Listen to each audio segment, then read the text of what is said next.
And finally, a Forbes article entitled Weight Loss and AI, How This Startup is Accelerating Glucose Monitoring for All.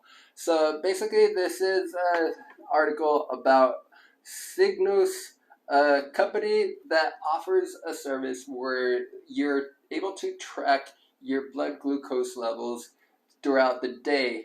And it includes an app that lets you know what your blood sugar level is looking like. So a lot of the foods that you eat are going to affect your glucose levels, your blood sugar levels. And the theory behind this company is that if you're eating stuff that's making your glucose, your blood sugar levels rise and stay elevated for extended periods of times, that's why you struggle with weight loss. Is there truth to that? Yes, but there's a lot of caveats to this. So, one of my biggest things about this, one of my biggest concerns about this is one, the CEO, his name is Sharam Ful Fulagdar Mercer. I'm just going to call him by his first name out of respect for not butchering his last name any further. So Sharam was a former athlete, and like a lot of former athletes, he continued eating like he did when he was training, but he obviously wasn't training, and that's what led him towards gaining a lot of weight. He was concerned about the fact that his family history has an extensive diabetic past, so he wanted to make sure that when he lost weight that he wasn't going to fall down the same path as some of his family members that are suffering from diabetes at the moment. Sharam, his bachelor's degree is in computer science. It's probably what he used for developing the app and the technology, which I believe it's like a Fitbit that tracks your glucose levels throughout the day. And he got his master's in business administration, his MBA at Harvard Business School.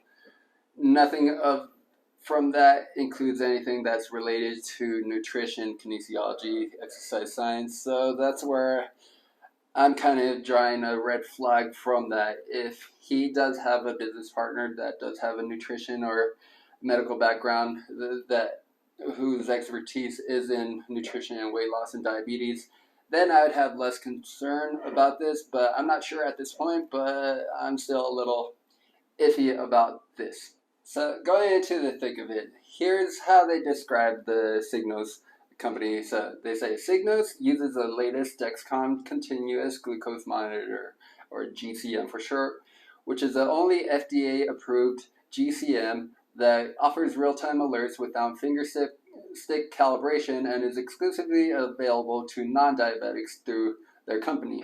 And it also uses an app for accountability.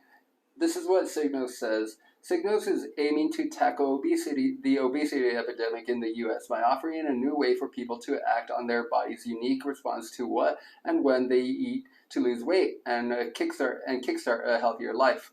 The company takes what is traditionally prescribed for diabetics and makes it possible for anyone to use continuous glucose monitor (GCM) alongside its AI-powered app to educate wearers which is best for their bodies. So, like I said, it's tracking your blood glucose levels throughout the day, and through the app, it's notifying you if what you ate it has kind of sparked a high glucose reading within your blood. And their theory is that that's what's going to help you make wiser decisions when you're eating.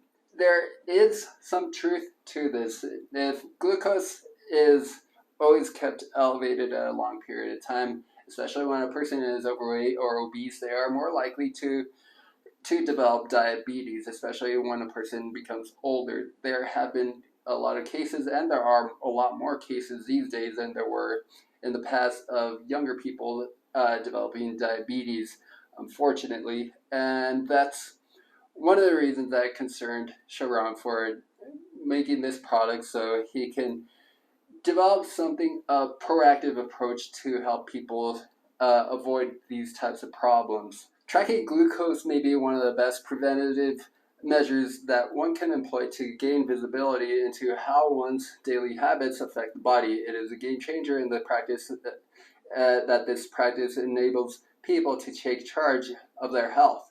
Instead of viewing glucose tracking as a reactive approach to ailments, people can be a viable way to be proactive and prevent avoidable diseases. You can see in real time the effects of food and sleep, exercise on your glucose, and make data-driven choices on how to make changes to live in a healthier way. So with a lot of my clients, I usually have them track their food, their intake using Fat Secret, which allows me to take a peek into what it is that they're eating, and it also gives me the macronutrients and some of the micronutrients that they have been consuming. I'm really only concerned with what it is that they're eating. I always tell them that they need to be sure that they're 100% honest with what they're saying. If they want to measure how many calories that they're consuming, the only way to get a more accurate reading of how many calories they're consuming is by weighing the foods, and to make sure that they're logging everything in correctly. So for example, if they're saying that they eat steak and they say that it was a 6-ounce piece of steak, but about 2.5 ounces was bone, while the rest was actual meat, they might be thinking that they're consuming more protein than they actually were, and will start eating something more with more protein, and that could take them out of the caloric deficit that they were trying to maintain to lose weight. That's just one example of how that can lead to potential mistakes.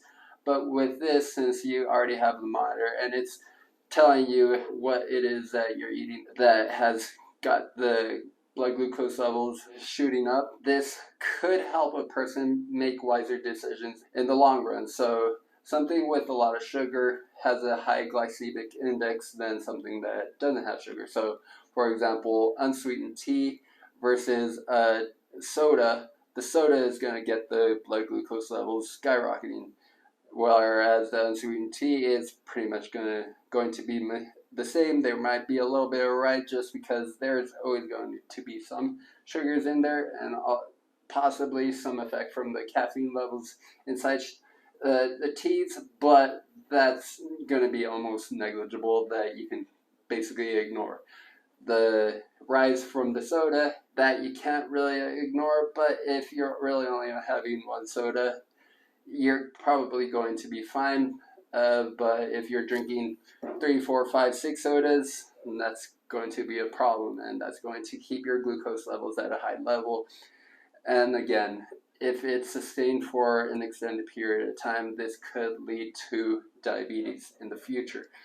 This takes years for it to happen, so don't be thinking if you went a week where you were drinking a lot of soda that's the end of the world, or even a month. That's probably still not going to be leading to diabetes, but it's still not a great thing to do. Now, do I think this could help people lose weight? More importantly, they're advertising this as a proactive way to help bring down obesity and overweight people to being at a healthier weight. Can this be a proactive approach to reducing that, to possibly even eliminating that? I say no, because here's the thing. This product isn't out on the shelves just yet. It might be in a year or a couple years for this to come out, but I can already tell that it's going to be really expensive, and obesity levels in poorer communities are a lot higher than they are in wealthier communities. So the people that need it the most would be the ones that would actually be priced out of a product like this. If they find a way to have, for example, insurance companies or Medicaid paying for it, that would be awesome, and I do think that could cause a dent.